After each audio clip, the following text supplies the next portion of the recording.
Terrified North Carolina University students had to jump out of a first-story window to escape a mad gunman. Tragically, one person has died during the incident, and thankfully a person of interest has been arrested. The suspect's name, Tailei. We can see him in the photos handcuffed around a mile away from the campus after an active shooter alert was issued. So we know a few details about this scumbag. The University of North Carolina graduate student, again his name Tailei, previously studied at the Wuhan University in 2015. Yes, that's right, the Wuhan University. We're familiar with that town, aren't we? He's been studying physics, working as a research assistant at the University of North Carolina since 2022, and he's also got a master's in material science. So this is a very intelligent human being, an academic, extremely studious, devoted to his studies. So why would he go ahead and commit a murder in a university? Well, at this point in time, we really don't know. Police haven't released any information in regards to a motive behind the shooting. At the point that this article was published, we're also told that no charges had been brought against the scumbag in question, although that might have changed by now. And we're also not informed of the name, of the details of the deceased member of staff. So all we know is that there was an active shooter situation. Students were panicked, hiding in their classrooms, climbing out of windows.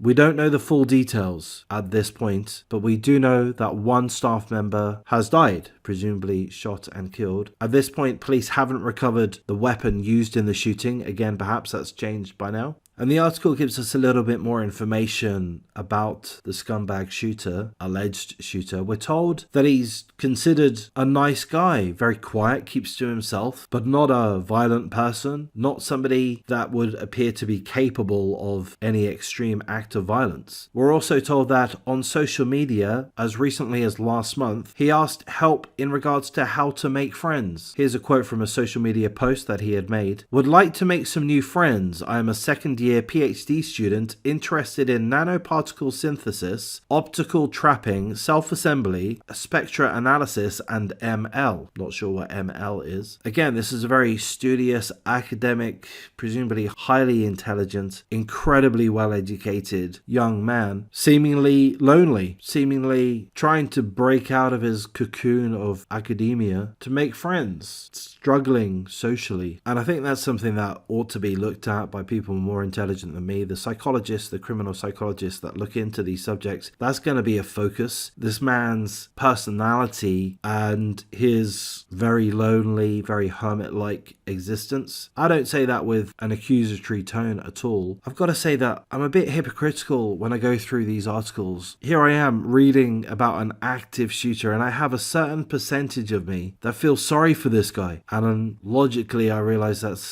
I don't think that's the right feeling to have, but there is a part of me that feels sorry for this guy. This is a guy who seemingly is socially inept or socially weak, and he wanted to change that. He had reached out to the world via the internet, via social media, to try to find some new friends. This is a lonely man. Does that justify going on a shooting spree? No, obviously not. I don't know, maybe I'm just reflecting on how difficult life can be for a lot of people. But as I say, I do sense my hypocrisy, and I get angered by the evil of these murderous acts. But then there's a part of me with a shred of empathy for the perpetrators from time to time, not consistent at all. I'm going to say, of course, full condolences to the family and friends of the deceased victim. Again, we're not provided with any details in regards to the victim other than they were a staff member. We don't have a great deal of information in regards to the attack itself. We've got a couple of pictures, a couple of videos of people, students escaping the classrooms, some hiding in the classrooms, obviously panicked. They're told that there's an active shooter situation. Perhaps they hear gunfire. They know that they and their friends and their lecturers could be massacred at any moment. They are weak, they are vulnerable, defenseless, and I think that's part of the reason why a lot of these mass shootings do occur in education facilities, normally schools, because as far as I understand, perhaps I'm wrong, but my understanding is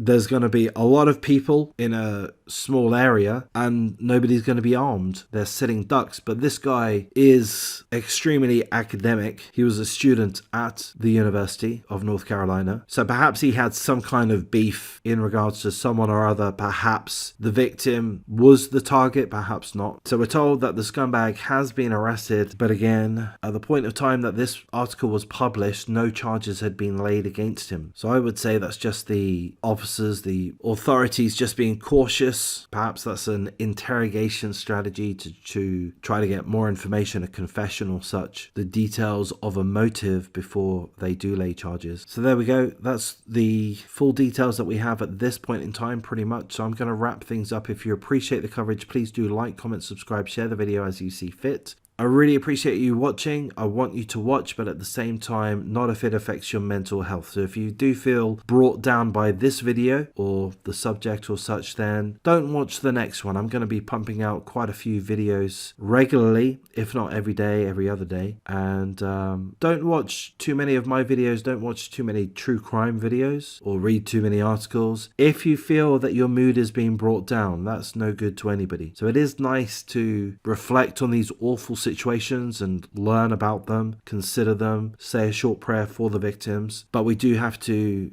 guard our mood. We've got to remain happy, and these videos, these topics can bring us down. So dip in, dip out. Don't watch too many videos, please. Perhaps you'd like to make a detailed comment if you are touched. But either way, again, I'm going to thank you for your time and take care.